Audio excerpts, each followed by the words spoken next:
వారికి అదే మాదిరిగా పారాయణాన్ని పాడితే ఎంత పుణ్యమో వింటే కూడా అంతే పుణ్యం, చూస్తే కూడా అంతే పుణ్యం. కాబట్టి ఎల్బీ స్టేడియం దత్తరిల్లేలా తెలంగాణలో వాసవి మాత తిరిగి తెలంగాణ దిక్కు ఎల్బీ స్టేడియం దిక్కు చూసే విధంగా నన్ను ఎవరు పిలుస్తున్నారో అని అనుకునే విధంగా ఈ పారాయణాన్ని అద్భుతంగా చేయాలని తలంచినటువంటి నా సోదరిమని మరి వాళ్ళ టీంకి అందరికీ కూడా నేను నా హృదయపూర్వక ధన్యవాదాలు తెలియజేస్తా ఉన్నా.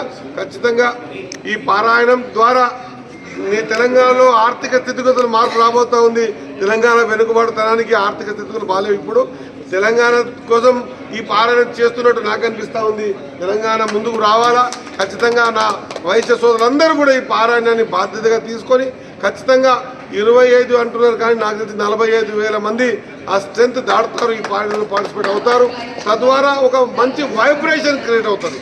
తెలంగాణ ఆధ్యాత్మికమైనటువంటి తెలంగాణ గడ్డ మరొకసారి వేదిక కాబోతా ఉంది. మన ఎల్బీ స్టేడియం మన గచ్చిబౌలి స్టేడియం వేదిక కాబోతా ఉంది. ఎల్బీ స్టేడియం వేదిక కాబోయిన ఈ పారాయణాన్ని ఖచ్చితంగా దీన్ని చూసి మొత్తం దేశంలో మిగతా రాష్ట్రాల్లో కూడా చేసుకునే విధంగా ఈ కార్యక్రమం తీసుకున్నందుకు మా సోదరిమణి కల్వ సుజాతకు మనస్ఫూర్తిగా ధన్యవాదాలు తెలియజేస్తూ దీనికి పనిచేస్తున్న ప్రతి ఒక్కరికి కూడా నా హృదయపూర్వక ధన్యవాదాలు తెలియజేస్తూ మేమందరం కూడా ఆ రోజు పార్టిసిపేట్ అవుతూ ఉన్నాం. 22వ తారీఖు రోజు సాయంత్రం 3 గంటలకు ఈ కార్యక్రమాన్ని జయప్రదం చేయడానికి అందరూ కూడా తెలంగాణ రాష్ట్రంలో ఉన్నటువంటి ప్రతి వైశ్య కుటుంబ సభ్యులందరూ కూడా దీన్ని పార్టిసిపేట్ కావాల్సినటువంటి అవసరం ఉన్నది. ఖచ్చితంగా మన కార్యక్రమాన్ని మనమే దిగ్విజయం చేయాలి, ఇంకొకరు దిగ్విజయం చేయరు. కాబట్టి ఒక మంచి కార్యక్రమం తీసుకున్నారు. దాన్ని ఖచ్చితంగా గిన్నిస్ బుక్ రికార్డులో వాసవి మాత చేయించుకుంటుంది. కాబట్టి ఆమె సంకల్పం ఇది. ఆమె సంకల్పం లేకుంటే సరస్వతికి శక్తి ఎక్కడిది? ఆమె సంకల్పం ద్వారానే ఈమెకు శక్తి వచ్చింది, అందరికి ఆలోచన వచ్చింది, వేదిక తయారైంది. ఆ వేదికలో మన పార్టిసిపేషన్ ఉందా లేదా అది మనం నిర్ణయించుకోవాల్సిన అవసరం ఉంది. అందరూ కూడా ఖచ్చితంగా పార్టిసిపేట్ అవుతారని కోరుకుంటూ ఈ కార్యక్రమాన్ని దిగ్విజయం చేయవలసిందిగా వైశ్య కుటుంబ సభ్యులందరూ కూడా కోరుకుంటూ ముగిస్తా ఉన్నా. జై వాసవి మాత. Thank you. రాబోతున్నారు 16 మంది కేబినెట్ మంత్రులందరినీ కూడా ఆహ్వానించబోతున్నాము. కాబట్టి అందరూ కూడా ఆదివారము సెలవు అనకుండా అందరి ఇళ్లలో నుంచి వైశ్యులందరూ కూడా ఇంట్లో ఉన్న వాళ్ళు పూజా కార్యక్రమం, స్టేడియంకి వచ్చిన వాళ్ళందరూ కూడా భక్తి కార్యక్రమంలో పాల్గొంటారు. కల్పన గారి చేత జై వాసవి ఈరోజు ఇప్పుడు మరి పార్క్ హయాత్లో నిర్వహించినటువంటి వాసవి మాత పారాయణ ప్రపంచ రికార్డులో నెలకొల్పబోతున్నటువంటి బ్రేక్ ప్రపంచంలో ఎవరూ కూడా ఇంత అద్భుతంగా కార్యక్రమం ఒక్క కమ్యూనిటీ చేయనంత అద్భుతంగా చేయాలని ఒక దృఢ సంకల్పంతో ఈ కార్యక్రమాన్ని ముందుకు తీసుకొని వచ్చి కర్టెన్ రైజర్ కార్యక్రమాల్లో భాగంగా ఈరోజు మరి మంత్రివర్యులు పొన్నం ప్రభాకర్ గారు, అలాగే వాకిడి శ్రీహరి గారు, అలాగే కమిషనర్ అయినటువంటి INPR కమిషనర్ అయినటువంటి ప్రియాంక గారు, అలాగే కొడిజేటి సుబ్బారావు గారు, అలాగే ఎమ్మెల్సీ దయానంద్ అన్న గారు, అలాగే ఇంకా పెద్దలందరూ కూడా వైశ్య ప్రముఖులు, కుటుంబ సభ్యులు, అలాగే పెద్ద నాయకులు, పెద్ద వ్యాపారస్తులు, వాసవి కుటుంబీకులు అందరూ కూడా వేలాది మందిగా ఆ రోజు తరలి రావాలని ఈరోజు వేదిక చేసుకొని కార్యక్రమం రూపం ఎలా ఉంటుంది అని ఈరోజు మరి కర్టెన్ రైజర్ కార్యక్రమాన్ని పెట్టినాము. ఇంతకన్నా అద్భుతంగా అక్కడ తీర్చిదిద్దుకోబోతున్నటువంటి స్టేడియంలో నవ్వుతో నా భవిష్యత్తు అనే విధంగా ఆ స్టేడియాన్ని మనం తీర్చిదిద్దబోతున్నాము. 21,000 మంది టాస్క్ పెట్టుకొని మనం వెళ్ళినాము. రికార్డులో 21,000 మందిని టాస్క్ తీసుకున్నాం. కాబట్టి తెలంగాణలోనే కాకుండా పక్క రాష్ట్రాల నుంచి కూడా వేలాది మంది రిజిస్ట్రేషన్లు చేసుకున్నారు. అంతేకాకుండా 2 రికార్డులను బ్రేక్ చేయబోతున్నాము. ఆన్లైన్ రికార్డు ఒకటి, ఆఫ్లైన్ రికార్డు ఒకటి. ప్రపంచంలో ఉన్నటువంటి అన్ని కంట్రీస్లో, America, Gulf country, Dubai, Singapore, Malaysia, Canada అన్ని దేశాల్లో ఉన్నటువంటి ఆర్యవైశ్యులు ఆ రోజు ఆన్లైన్లో పాల్గొనబోతున్నాడు. వేలాది మందిగా సుమారుగా ఆన్లైన్లోనే 25,000 మంది పాల్గొనబోతున్నారని ఈరోజు రిజిస్ట్రేషన్స్ ఆన్లైన్లో రిజిస్ట్రేషన్ జరిగినాయి. ఆఫ్లైన్లో కూడా 25,000 రిజిస్ట్రేషన్లు ఇప్పటివరకు జరిగినాయి. కాబట్టి అత్యధికంగా ఈ కార్యక్రమానికి జనాలు, ఆర్యవైశ్యులందరూ కూడా ఉత్సాహం చూపుతున్నారు.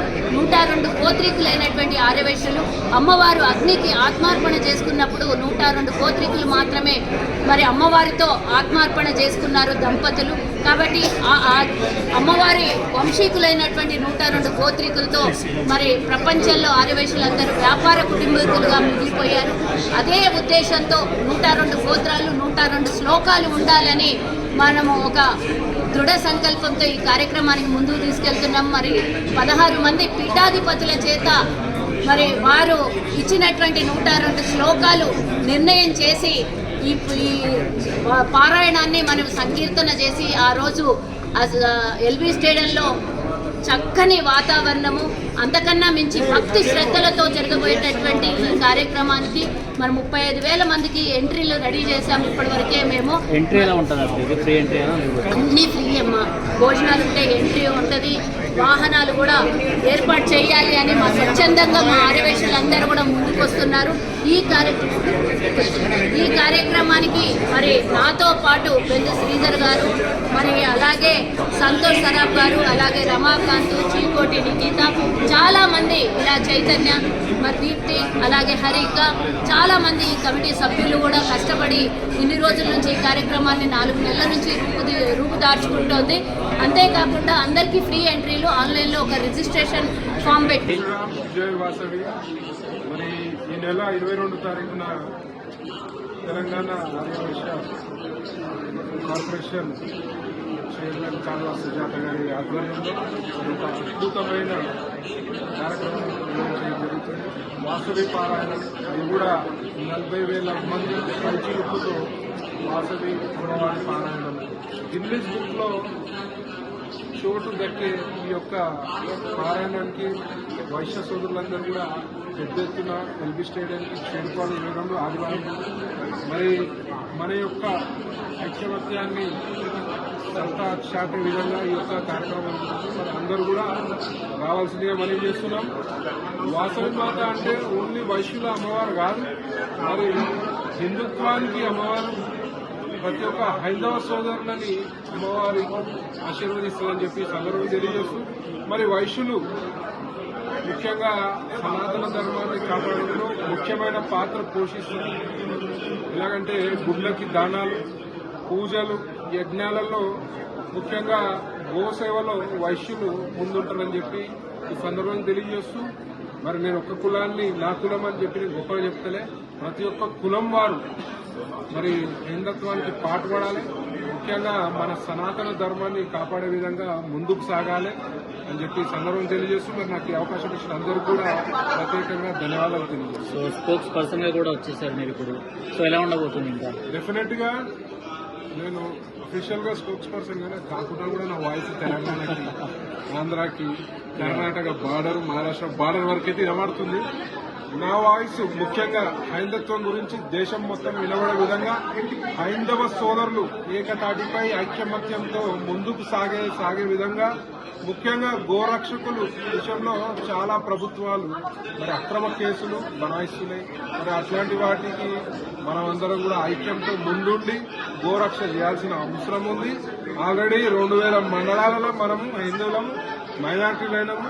మరి కొందరు సెక్యులర్ వాళ్ళు అంటారు హిందువులు మైనార్టీలు అయితే ఏమవుతుంది అని చెప్పి అడిగితే వాళ్ళకు ఒకటే చెప్తా, హిందువులు మైనార్టీలైన రోజు మన బంగ్లాదేశ్ లో హిందువులపై ఎట్లయితే దాడి జరిగిందో అట్లాంటి దాడి మరి ఇక్కడ కూడా జరిగే అవకాశం ఉంది.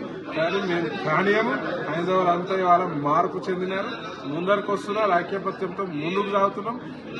ఎట్లాంటి పరిస్థితి తేవాలంటే గుడి ముందర నుంచి పోవాలంటే ఎవరైనా హిందూ వ్యతిరేకి తల దించుకొని పోయే పరిస్థితి మన హైందవ సోదరులు అందరూ చేయాల్సిందిగా మనకి